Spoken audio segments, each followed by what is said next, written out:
Hi students, today we are going to discuss about the chapter Human Eye and the Colorful World.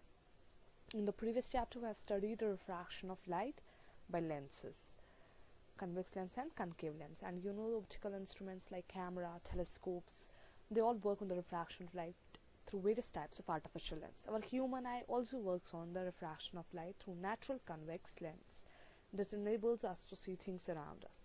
Our eye is the most important optical instrument that's gifted to us by the Lord, and without eye, all other optical instruments would have no value at all. So in this chapter, we'll study about the construction and working of human eye. Then we will discuss about the common defects of eye. Then a refraction through glass slab. Then we'll discuss atmospheric refraction, and at last we will discuss about scattering of light by the atmosphere. So let's start with the human eye. The main parts of the human eye that are cornea, iris, pupil, ciliary muscles, eye lens, retina, and optic nerves. Okay, so look at this diagram. This is our human eye. This is approximately spherical in shape, having a diameter of about 2.5 centimeter. We'll now describe the construction and working of the eye. First of all, we'll discuss the construction part. So let's start with our front part, outer part of our eye, that is called cornea. You can look at this diagram. This is the front part of our eye. It's made of transparent substance and it's bulging outwards. So we can say the outer surface of cornea is convex in shape. Now the light coming from objects enters this eye through this cornea. Okay. Next part of the cornea, our eye, is iris. You can see here iris. This is a colored diaphragm, and it's because of this colored diaphragm we have different colored eyes: green colored, blue colored eyes. Okay, this is a flat colored ring shaped membrane behind the cornea. There's a hole in the middle of this iris. You can see here this hole is called a pupil, and it appears black to us because no light is reflected from it. Next important part, that is eye lens. Eye lens is convex lens, okay, and made of transparent, soft and flexible material like a jelly made of proteins. And being flexible, eye lens can change its shape. It can become thick or thin to focus light on a screen, okay. And this eye lens, you can see here, it's held in position, and it's held in position by suspensory ligaments. These are a type of connective tissues.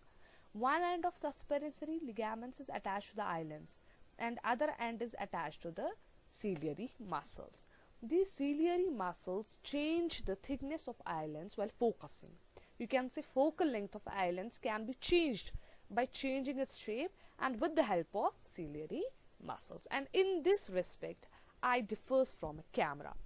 The focal length of the convex lens used in camera is fixed. There's a fixed focal length, and that cannot be changed. But the focal length of the convex lens present inside the eye can be changed by the action of ciliary muscles. Okay. Now the next part, important part, that is the screen on which image is formed.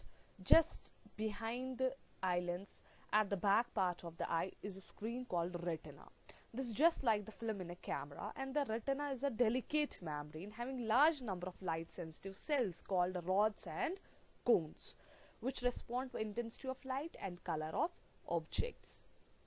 And whenever light rays are focused there, an image is formed, and these light sensitive cells generate electrical signals, and these signals are sent to the brain by the optic nerves, which are connected to the brains.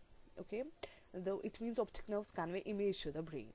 Now at this junction here, at the junction of optic nerve and retina, there are no light sensitive cells present here, no rods, no cones, due to which no vision is possible at this spot. This spot is called blind spot. And here there's a small area of retina insensitive to light, where the optic nerves leave the eye. And when an image of an object falls on this blind spot, it cannot be seen by the eye. One more important thing, there's an eyelid in front of our eye, which is just like the shutter in a camera. When the eyelid is open, light can enter the eye, and when eyelid is closed, light will not enter the eye. Now the space between this eye lens and the retina is filled with a jelly-like substance called a vitreous humor, and the space here between cornea and the eye lens is filled with another fluid, another liquid, that's called aqueous humor. This was all about the construction part of the human